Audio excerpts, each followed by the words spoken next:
नमस्कार, रिवर 24 के ताजा तरीन अंक के साथ मैं शैलेंद्र। सबसे पहले प्रमुख खबरें। 3 साल चला प्यार के बाद बलात्कार का आरोपी गिरफ्तार। रीवा वासियों को मिली सौगात। उदयपुर के लिए ट्रेन रवाना। 200 श्रम शिक्षकों का भविष्य अंधकार में और संजय गांधी अस्पताल में भड़किया। खबरें विस्तार से। संयुक्त किसान मोर्चा के लोगों ने हाईवे पर जाम लगा दिया, जिससे पुलिस व प्रशासन ने किसान मोर्चा के नेताओं को गिरफ्तार कर लिया। संयुक्त किसान मोर्चा के राष्ट्रीय आह्वान के मुताबिक ये निर्णय लिया गया था कि माह जुलाई के अंतिम सप्ताह से लेकर 14 अगस्त के दरमियान पूरे देश में एमएसपी गारंटी का कानून बनाए जाने, अग्निपथ योजना रद्द करने, आंदोलन के दौरान किसानों के खिलाफ दर्ज मामले वापस लेने, लखीमपुर खीरी मामले को सरकार ने गंभीरता से नहीं लिया।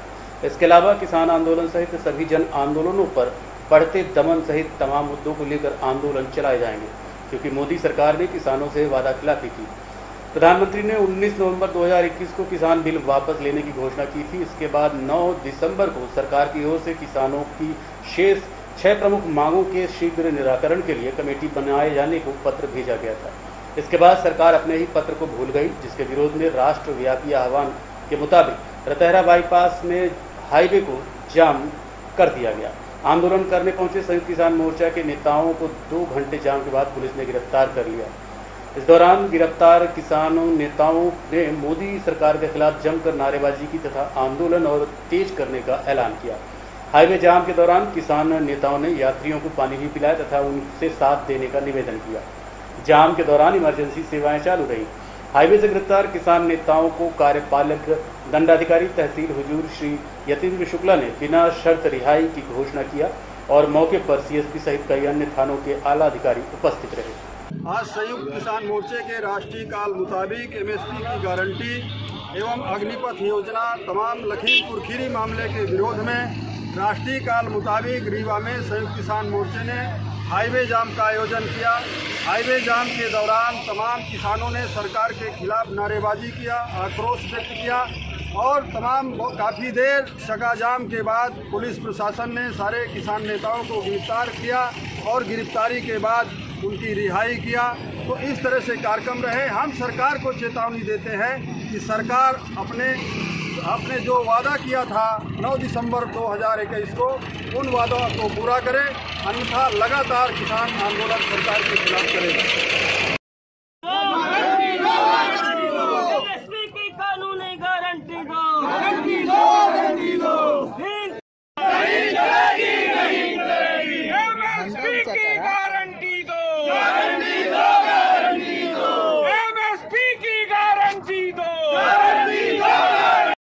तीन साल चले प्यार के बाद बलात्कार का आरोपी गिरफ्तार कर लिया गया। बीड़ा से बरिया की रहने वाली 30 वर्षीय युवती की दोस्ती भिटवा के रहने वाले युवक से 3 साल पहले हुई थी। दोस्ती के दौरान दोनों की नज़दीकियां बढ़ती गई और शादी के लिए रजामंदी भी हुई। बाद में युवक उसे बसावन मामा लेकर गया, जहां उसकी मांग भरी और वादा किया कि जल्द ही परिवार के लोगों से बात करके शादी करेंगे। इसके बाद दोनों में आए दिन मुलाकात होती रही और कई बार शारीरिक संबंध भी बनाए गए। युवती की माने तो वो इन सब से अनजान ये सोचती रही कि उसकी शादी ज़रूर होगी, लेकिन युवक ने चुपचाप दूसरी शादी कर ली। जब युवती को ये पता चला तो उसने अपने परिजनों से इसकी शिकायत की और महिला थाने पहुंचकर आरोपी राहुल साकेत के विरुद्ध बलात्कार का प्रकरण दर्ज करवाया, जिसे शुक्रवार को न्यायालय ने जेल भेज दिया। इस संबंध में महिला थाना प्रभारी निशा मिश्रा ने बताया। ये ग्राम बीड़ा से मरिया की रहने वाली एक 30 वर्षीय युवती है। इसके साथ एक ग्राम भटवा का रहने वाला युवक है, जो 3 साल पहले इसके साथ जान पहचान करके और इससे शादी का झांसा देकर इसको बसावन मामा लेकर गया था। वहां इसकी मांग में सिंदूर डाला और उसके बाद उसके ही परिजन जो ग्राम बरहों में रहते हैं उनके घर जाकर सुनसान घर में इसके साथ जबरदस्ती शारीरिक संबंध बनाया था। उसके बाद लगातार लड़की से अलग अलग जगहों पर ले जाकर शादी करने का झांसा देकर इसके साथ दुष्कृत्य किया, जिस पर कल दिनांक को लड़की ने रिपोर्ट की थी, जिस पर अपराध पंजीबद्ध कर लिया गया है। हाँ, आरोपी की गिरफ्तारी हो गई है। चुनावी व्यस्तता के बाद पुलिस ने निकाला फ्लैग मार्च। शहर के अलावा कस्बाई इलाकों में भी फ्लैग मार्च निकालने की खबरें आई हैं। शनिवार की शाम शहर में पूरा पुलिस दल अपने आला अधिकारियों के साथ बारिश में भीगते हुए पूरे शहर में पैदल भ्रमण किया। इस दौरान एडीजी केपी वेंकटेश्वर राय, एसपी नवनीत भसीन सहित पूरे शहर के थाना प्रभारी और भारी पुलिस बल मौजूद रहा। एडीजी ने खुद व्यवस्था देखी और अधिकारियों को उसमें सुधार के निर्देश दिए। उन्होंने व्यापारियों से भी उनकी समस्याएं पूछी।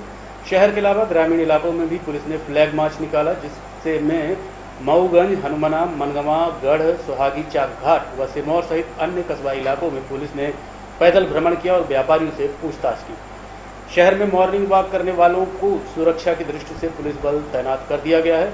वहां रेसिंग बाइक और अन्य वाहनों की एंट्री भी बंद रहेगी। इस संबंध में एडीजी वेंकटेश्वर राव ने मीडिया से मुखातिब होते हुए बताया।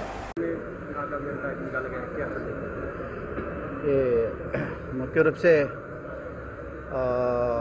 हमारे जोन में जितने भी ज़िले, 4 ज़िले में और अराउंड 84 थाने हैं और 19 सब डिवीज़न में, सभी में और चौकियाँ हैं, सभी में अभी हमारे विभाग अध्यक्ष द्वारा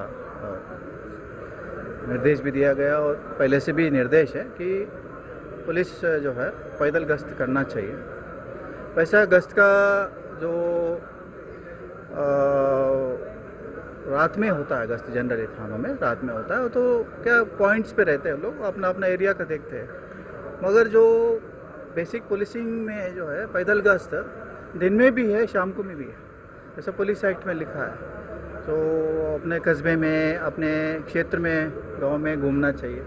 इसमें क्या होता है, जो थोड़ा प्रोएक्टिव पुलिसिंग आता है। अभी आपने देखा होगा जब चुनाव आता है, चुनाव में ही हम लोग पुलिस वाले बहुत प्रोएक्टिव हो जाते हैं। हमने देखा होगा अभी चुनाव में ही हम लोग 1 करोड़ का करीब गांजा और शराब पकड़े हैं पूरे जोन में। अगर देखेंगे तो बहुत एक्टिव हो जाते हैं उस टाइम। 2 महीने के पीरियड में आप देखा होगा पुलिस बहुत ही प्रोएक्टिव हो जाता है। अपने गांव में एचएस लोगों को और गांव में जो रंगदार रहते हैं, बदमाश रहते हैं, उन पर नज़र रखना। करीब हम लोग तो मतलब 20,000 तक 107-16 वगैरह करवाया। मतलब उतने लोगों को हमने पाबंद किया कि चुनाव में आपको गड़बड़ी ना करें। चुनाव के टाइम में यहाँ पर ज़्यादा एक्टिव है। मगर जब चुनाव हो जाता है या ऐसा कोई विशेष अभियान हो जाता है, फिर नॉर्मल जब आते हैं, नॉर्मल स्थिति में हम लोग क्या है, फिर पुलिसिंग थोड़ा सा 19-20 हो जाता है। इसलिए हमारे विभाग के अध्यक्ष का मंशा था कि पैदल गश्त करना है। पैदल गश्त शहर में, कस्बे में नहीं, हम लोग तो पूरे क्षेत्र में, तो देहात में, चौकियों में भी कर रहे हैं। इसमें मुख्य उद्देश्य ये है कि जो बीट पुलिसिंग है, जो प्रणाली पहले से चलते आ रहा था, बीट पुलिसिंग प्रणाली एक बहुत महत्वपूर्ण और बेसिक पुलिसिंग का एक स्ट्रैटेजी है। वो हम लोग थोड़ा सा धीरे धीरे करके वो जा रहा है। तो उसको फिर से उसको एक्टिवेट करने के लिए हम लोग प्रयास करते हैं। बीट पुलिसिंग क्या है, एक थाने में मान लो अगर 5 बीट है, 6 बीट है, एक बीट में मान लो अगर 10 गांव है, तो उस गांव में बीट अधिकारी अपने गांव का क्षेत्र के बारे में नॉलेज होना चाहिए। कितने विद्यालय है, कितने हॉस्पिटल है, कितने कारखाने हैं, तो उस गांव में कितने एचएस है, कितने गुंडे है, कितने पेंशनर है, कितने लाइसेंसदार है, तो उनकी रिकॉर्ड देखना पड़ता है बीट प्रभारी को। बीट प्रभारी वगैरह उनको जनरली आजकल ये जा रहा है सिस्टम, फिर हमको उसको रीएक्टिवेट कर रहे हैं। क्या होता है था, गांव में कौन आ रहा, कौन जा रहा, आने से अगर बाहर वाला आता है, गांव वालों को पता चल जाता और हम लोगों को पता नहीं चलता। पहले पता चल जाता था क्योंकि पहले कोटवार सिस्टम था, चौकीदार सिस्टम, अभी पता नहीं चला। तो इसलिए फिर से वो रीएक्टिवेट हम बेसिक पुलिसिंग में जा रहे हैं। पैदल गश्त का यही हमारा मंशा, एक उसका अंश है पैदल गश्त का, कि आज हमने निकाला है एक प्रभावी ढंग से। फिर से हम पुलिसिंग, बेसिक पुलिसिंग पे हम प्रभावी कार्रवाई करेंगे। जितने भी वारंट है, बहुत सारे वारंट्स है। अभी अपने एक ऑपरेशन चालू किया, तो अभी कल परसों हमने सिंगरौली में रात भर ऑपरेशन किया, तो 70 वारंट्स पकड़ लिए। तो कभी कभी पुलिस की कमी वजह से हम लोग उतना नहीं कर पाते, मगर अचानक अभी करेंगे तो उसमें हम लोग का पुलिसिंग में काफ़ी प्रभावी कार्रवाई। वैसे तो हमारे एसपी साहब ने और हमारे ज़िले की रीवा का पुलिस के सभी एसडीओपी से, टीआई से अभी चुनाव में काफ़ी मेहनत किया है। रात दिन आपने देखा वो शांतिपूर्ण ढंग से एक डेमोक्रेसी में जो होना चाहिए, जिम्मेदारी से हमने साइलेंटली हमारा कंट्रीब्यूशन दिया है। अब समाज में शांति भी है, शांति है तो प्रगति होता है, देश आगे बढ़ रहा है। तो इसके कहीं ना कहीं हम पुलिस से जुड़ा है। अगर देश में प्रगति हो रहा है तो इसका मतलब शांति है, शांति है इसका मतलब पुलिस कहीं ना कहीं काम कर रहा है। तो पुलिस वाले रात दिन मेहनत करते हैं आपकी सुरक्षा के लिए, समाज में, कौम में शांति बनाए रखने के लिए, हार्मनी रखने के लिए। तो रात दिन हम मेहनत करते हैं। टाइम भी नहीं मिलता, बेचारे 24 घंटे व्यस्त रहते हैं। तो ये अमरदीप मैरिज गार्डन में 23वां कारगिल विजय दिवस मनाया गया। इस अवसर पर मध्य प्रदेश विधानसभा अध्यक्ष गिरीश गौतम भी उपस्थित रहे।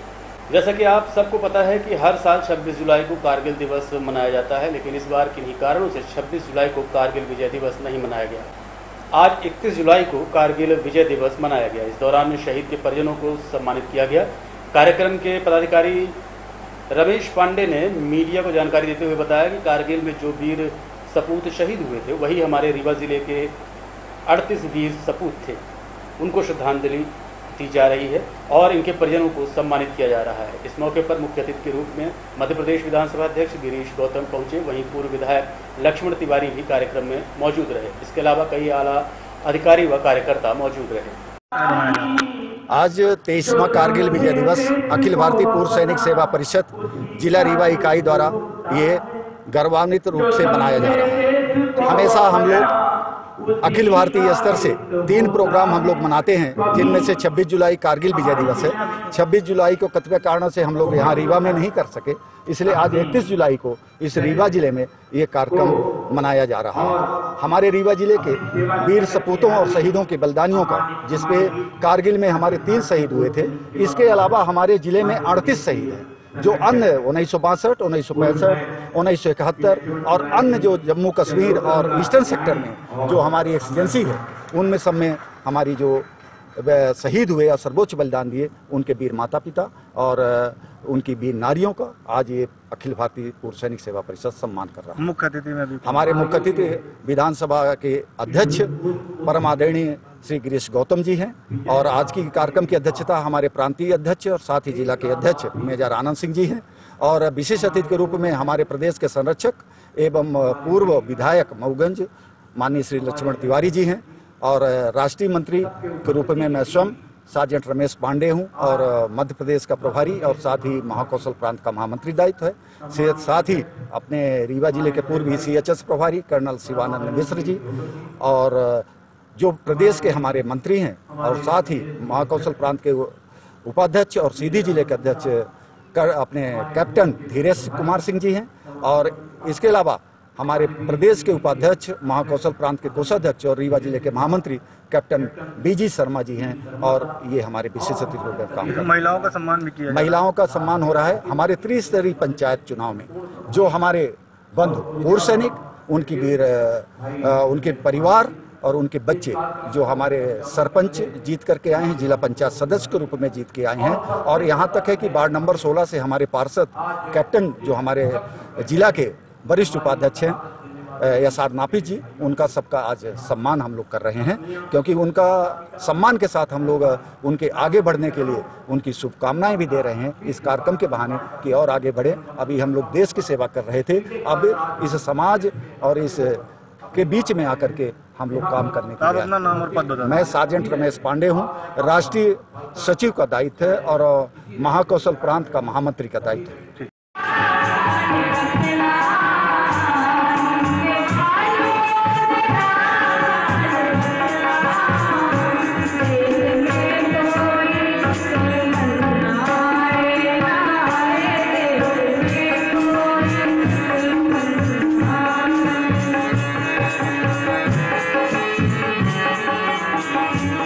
बाल श्रम शिक्षक बेरोजगार रोजी रोटी की समस्या के चलते मीडिया के माध्यम से अपनी बातें सरकार के सामने रखी हैं।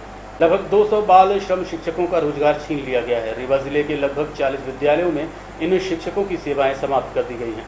यशवंत नामदेव ने बताया कि 14 मार्च 2022 को इन्हें श्रम मंत्रालय से अटैच कर दिया गया और सर्व शिक्षा अभियान से अलग कर दिया गया और बेरोजगार कर दिया गया। उन्होंने बताया कि जंतर मंतर में शिक्षकों ने धरना भी दिया था, जिस पर उन्हें आश्वासन मिला था, लेकिन बाद में उनकी फाइल दबा दी गई। अब 9 अगस्त को फिर से मिलने जाएंगे, इसके लिए समय दिया गया है। क्या बता रहे हैं यशवंत नामदेव, आइए आपको सुनवाते हैं। यशवंत नामदेव यहाँ रीवा में बाल आश्रम विद्यालय में शिक्षक पद पर था और मेरे साथ यहाँ तकरीबन 200 कर्मचारी पूरे रीवा जिले में 40 विद्यालयों में कार्यरत थे, जिसका 14 मार्च 2022 को ये जो है तो श्रम मंत्रालय से इस संस्था को सर्व शिक्षा में जोड़ते हुए हम लोगों को बाहर कर दिया। हम लोगों को सर्व शिक्षा अभियान में नहीं लिया। उसके बाद हम लोग जो है तो जंतर मंतर में धरना दिए।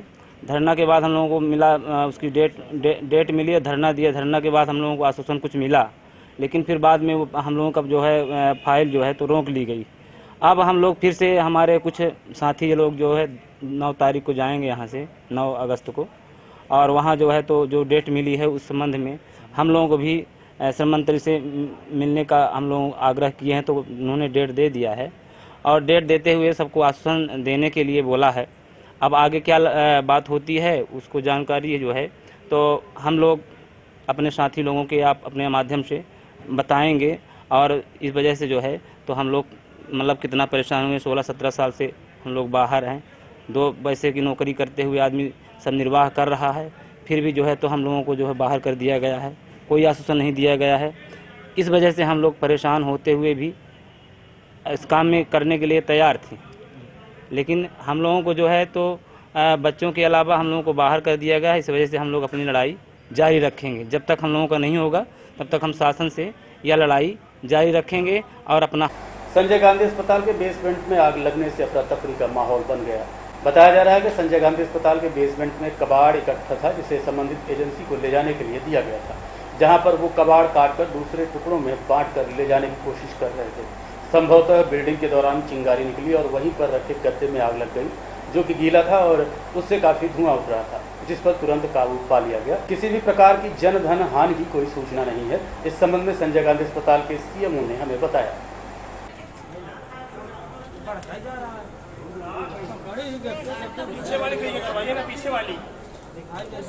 संजय गांधी में आग लग गई थी, क्या घटना हुई है संजय गांधी में? जी संजय गांधी में अभी सुबह 1 घंटा भर पहले ये खबर मिली कि बेसमेंट में जो हमारा स्क्रैप मतलब जो वेस्ट कबाड़ जो है जिसको रखा गया है, जिसकी नीलामी भी हो चुकी है, वो सामान उठा रहा है जो नीलामी ले लिया है जिसने, वो कुछ अपना काट के सामान ले जाता है, तो उसका वेल्डिंग का कुछ कटिंग का सामान होगा, तो उसकी चिंगारी से जो वो पुराना कोई कंडम फ्रीजर था उसके अंदर जो लाइनिंग होती है उसमें कहीं आग लगी और उसकी चिंगारी ने वहीं पड़े हुए किसी पुराने गद्दे पर भी आग पकड़ी।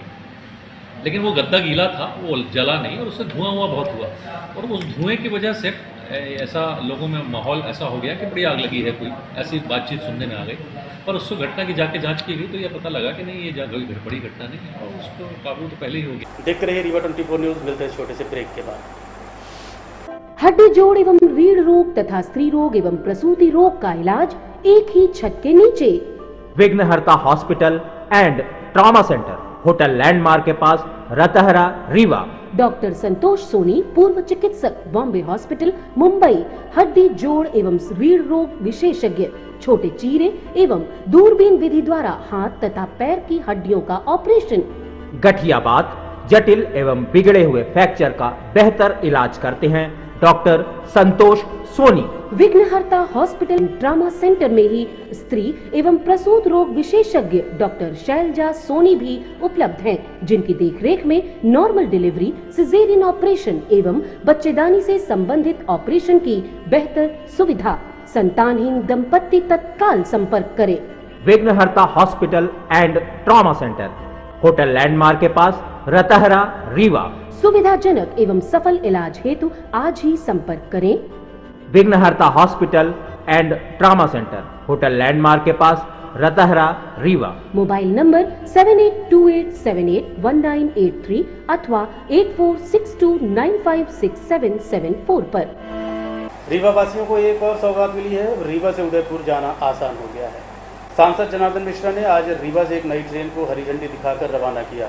इससे कोटा जाकर कोचिंग करने वाले छात्रों को सुविधा तो मिलेगी, साथ ही पर्यटन और व्यापार को लेकर भी कई सुविधाएं बढ़ेंगी। इस दौरान रीवा विधायक राजेंद्र शुक्ल सहित रेलवे के कर्मचारी, प्रशासनिक अधिकारी और पार्टी के कार्यकर्ता मौजूद रहे। अब आप लोग तो कहते थे कि कोटा के लिए बच्चों को चाहिए ट्रेन, तो कोटा के लिए मिल गई। अब इसके आगे भी पूरे राजस्थान का भी पर्यटन में आनंद लीजिए। कुल मिला के विंध्य और चित्तौड़गढ़ के बीच जुड़ा हुआ है और सबसे बड़ी सुविधा हमारे बच्चों को मिलेगी जो रीवा से कोटा कोचिंग के लिए जाते हैं, अध्ययन के लिए जाते हैं। इसके लिए मैं रेल मंत्री जी और रेलवे विभाग के सभी अधिकारियों को बराबर आभार व्यक्त करता हूँ। पर्यटन तो बढ़ेगा ही, सबसे पहले तो बच्चों का बढ़ेगा। बच्चों का बढ़ना है, पर्यटन तो बढ़ना ही बढ़ना है।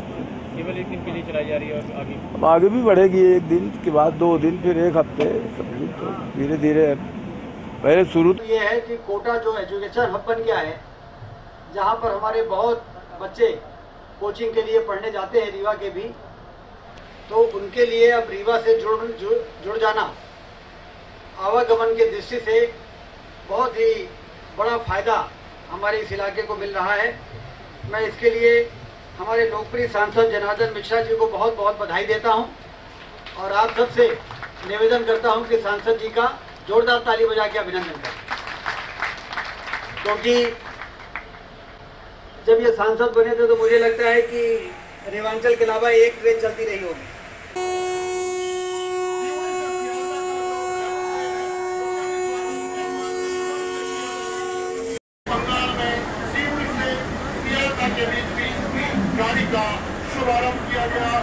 आज के अंक में इतना ही। देखते रहिए रीवा 24 न्यूज़। नमस्कार।